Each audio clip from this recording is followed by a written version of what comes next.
His friend who works for Hatzalah woke him up on Shmini Atzeres morning, and they heard that there was something going on in the sound. They got into their Hatzalah ambulance and they drove down.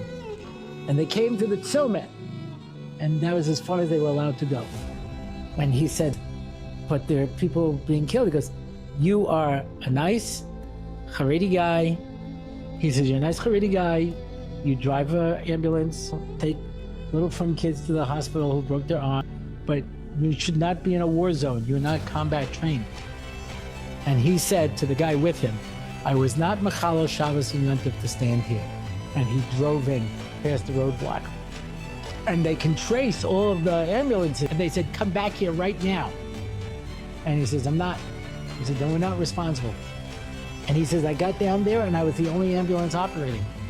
Because we gained Dovid a dome, one of the ambulances got blown up, so they all went to hiding. There were no army ambulances.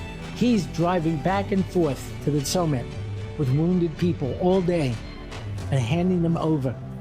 I said, well, what about supplies? He says, every time we brought in the wounded, they would clean out the ambulance and give us new supplies. I said, from where?